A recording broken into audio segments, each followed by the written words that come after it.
Olá, meu nome é Rafael Calix, eu sou oncologista clínico e eu sou diretor científico do Instituto Oncoguia. E o que eu decidi fazer hoje é falar um pouco para você que está assistindo esse vídeo sobre as novidades no tratamento, a evolução, em que direção está indo o tratamento oncológico. Então eu acabei de voltar do congresso da Sociedade Americana de Oncologia Clínica, que é o maior congresso do mundo, que ocorre todos os anos em Chicago, e que junta basicamente 35 mil oncologistas do mundo, e é lá nesse congresso que são apresentadas as grandes novidades da pesquisa oncológica. E este ano, em 2015, possivelmente foi o congresso mais marcante dos últimos 10, 12 anos, porque finalmente está se vendo uma luz, vamos dizer assim, num túnel onde vinham ocorrendo algumas novidades nos últimos anos, mas agora como que se iluminou esse túnel no sentido de trazer uma nova modalidade de terapia oncológica para o arsenal que a gente tem à disposição para tratar os mais diversos tipos de câncer. Então, só para recapitular, bem basicamente, o câncer ele decorre de uma mutação genética numa célula. Essa mutação ou uma segunda mutação que pode ocorrer subsequentemente fazem com que esta célula maligna comece a se dividir de maneira normal, e essa célula então se dividindo forma um núcleo, um conglomerado de células malignas que é um tumor, e células deste tumor podem se desprender, elas adquirem a capacidade de se desprender desse tumor, entrar na circulação sanguínea e viajar pelo organismo, causando o que a gente chama de metástases, que em última instância é o que pode levar ao óbito de um paciente. A gente já sabe, faz décadas, que, por exemplo, quimioterapia, que é uma modalidade terapêutica que mata tudo aquilo que está se dividindo, consegue matar células tumorais. Então a quimioterapia mata tudo aquilo que está se dividindo. O que se divide no corpo? Célula tumoral, mata. Cabelo se divide rápido, vai lá e mata e cai o cabelo. Células da defesa do organismo, a quimioterapia vai lá e mata, então diminui a imunidade, assim por diante. Mas a gente chegou nitidamente a um limite de quanto que quimioterápicos tradicionais conseguem eliminar células tumorais, e de fato, embora quimioterápicos tenham ajudado a curar inúmeros tipos de câncer, como linfomas, como câncer de testículo, e tenham ajudado em adição à cirurgia, a curar diversos tipos de câncer, como câncer de mama, câncer de intestino e assim por diante, câncer de pulmão, a gente chegou num limite de quanto a quimioterapia pode ajudar realmente a fazer avançar o tratamento oncológico. De 2, 3 décadas para cá surgiram hormonioterápicos, que são terapias-alvo extraordinárias, mas para um número limitado de tumores. Então, hormonioterapia ajuda monumentalmente o tratamento de câncer de mama, manipulações hormonais ajudam monumentalmente a controlar o câncer de próstata metastático, mas somente estes dois tipos de câncer e mais alguns casos isolados de outros tipos de tumor. Mais recentemente, de uma década para cá, surgiram o que a gente chama de terapias-alvo. O que é isso? A gente começou a identificar que quando a gente falava câncer de pulmão, nós não estávamos falando de uma única doença. Eram várias doenças colocadas num grande saco chamado câncer de pulmão.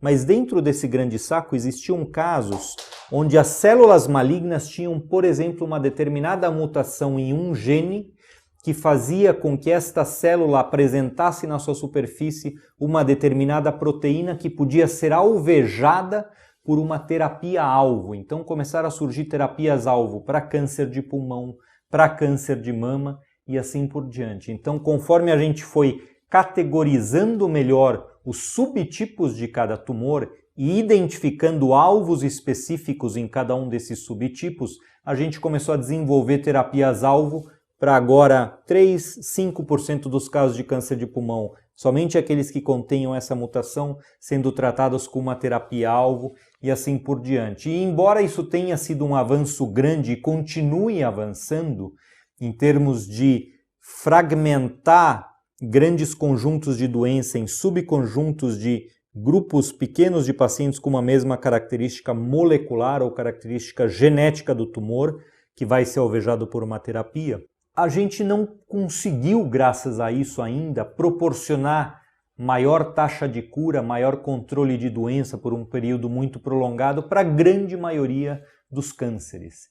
E apesar de todos esses avanços das últimas décadas, existiam alguns tipos de tumor para os quais ocorriam pequenos avanços apenas. Então, o melanoma é um exemplo para o qual, se não fosse curado com a cirurgia, dificilmente qualquer outro tratamento proporcionava uma alta taxa de ajuda para curar, para aumentar a curabilidade. E uma vez que o melanoma fosse metastático, ou seja, disseminado e incurável, eram poucas as opções terapêuticas realmente eficazes para combater essa doença. E já há várias décadas atrás, se acredita que o sistema imunológico possa ser uma chave para combater células tumorais. A gente, aliás, sabe que todos nós produzimos células tumorais ou malignas ao longo da nossa vida, mas o nosso sistema imunológico consegue bloquear, eliminar essas células e a gente fica, entre aspas, curado espontaneamente. No entanto, a partir de determinado volume de doença, o sistema imunológico não conseguia controlar, mesmo que eu chicoteasse, estimulasse, hiperestimulasse esse sistema imunológico com determinados imunoterápicos.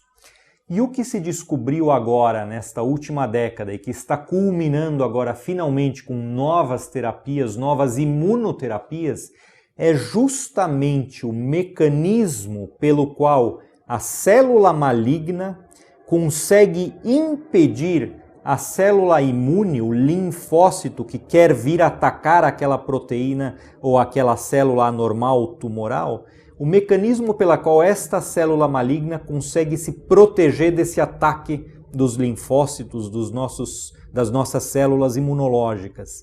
E ao entender este mecanismo de proteção da célula maligna, se desenvolveram drogas que interferem com essa proteção, que quebram essa proteção, e agora o sistema imunológico estimulado consegue finalmente atacar as células malignas. Isso começou inicialmente em relação ao melanoma, onde determinadas drogas imunoterápicas começaram inicialmente a ser testadas numa doença bem avançada, né? Então, depois de já ter sido testado tudo aquilo que era tradicional, se dava um determinado imunoterápico e esse imunoterápico conseguia fazer os pacientes viverem mais do que se ele não fosse usado. Subsequentemente, se descobriu outras drogas que quebram essa defesa da célula tumoral através de um outro mecanismo e, associando-se agora dois desses imunoterápicos, a gente consegue fazer pacientes que antes morreriam num pequeno espaço de tempo, consegue fazer com que esses pacientes vivam muito mais tempo e tenham diminuição muito mais significativa do volume de doença e, portanto, tenham menos sintomas por um longo período de tempo, proporcionando assim um prolongamento importante na sobrevida desses doentes. Essas novas imunoterapias, eu vou dar apenas 3 exemplos que são os que já estão disponíveis, vamos dizer assim, em diversos países do mundo, são o que a gente chama de um inibidor de CTLA4, ou seja, é uma droga que quebra uma dessas barreiras de defesa da célula maligna contra o sistema imunológico.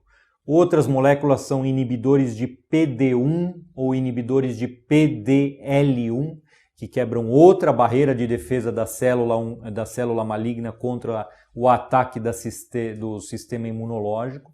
E agora existem associações destas drogas, destes imunoterápicos, proporcionando um benefício clínico ainda maior. Então, nesta ASCO de 2015, a tônica geral foi em que doenças ou em quantas doenças nós vamos ter eficácia desta nova modalidade de imunoterapia que quebra as defesas da célula maligna contra o sistema imunológico, e isso está se testando agora sequencialmente em diversas doenças. E o que a gente sabe hoje, o que ficou muito claro nesse congresso é que quanto maior o número de mutações genéticas nas células malignas de um tumor, maior o número de proteínas anormais nas células desse tumor.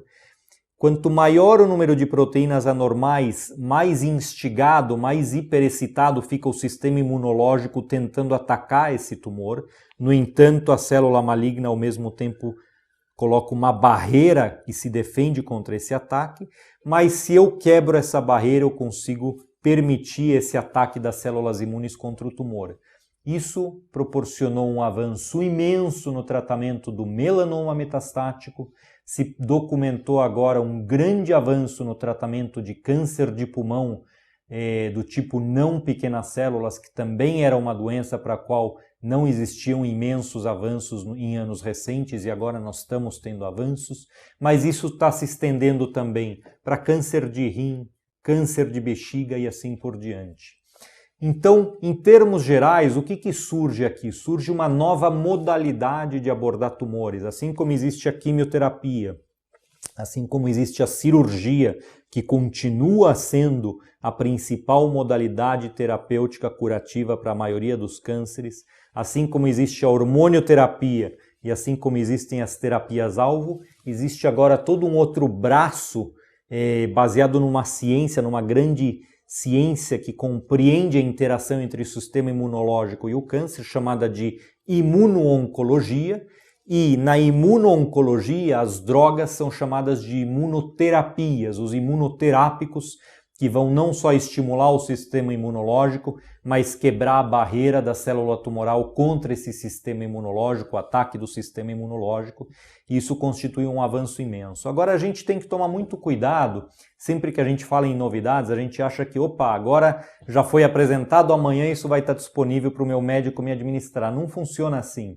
Então, o que foram apresentados são estudos que vão ainda ser publicados, alguns deles obviamente já foram, e a partir do momento da publicação, as diversas agências ligadas aos governos de diversos países avaliam esses dados científicos e podem ou não aprovar essas medicações para que sejam usadas em determinados países. E aí existe toda uma discussão do preço dessas medicações, do custo dessas medicações para um país. No Brasil, é necessário a aprovação por uma primeira instância que é a Anvisa, depois a aprovação disso para a saúde suplementar e para a saúde pública.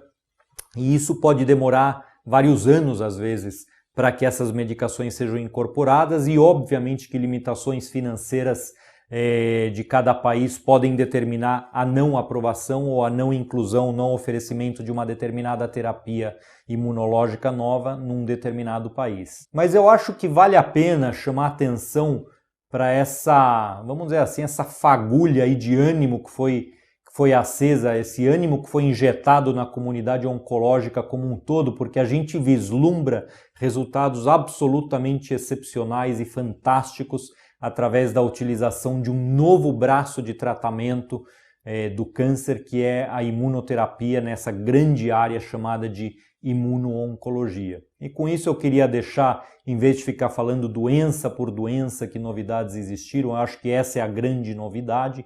É óbvio que doença por doença houve pequenos avanços incrementais, como todos os anos sempre há, em câncer de mama, em câncer de próstata, em câncer de pulmão e em outras doenças mais raras também vem ocorrendo avanços no sentido de terapias-alvo, melhores e mais bem administradas e assim por diante.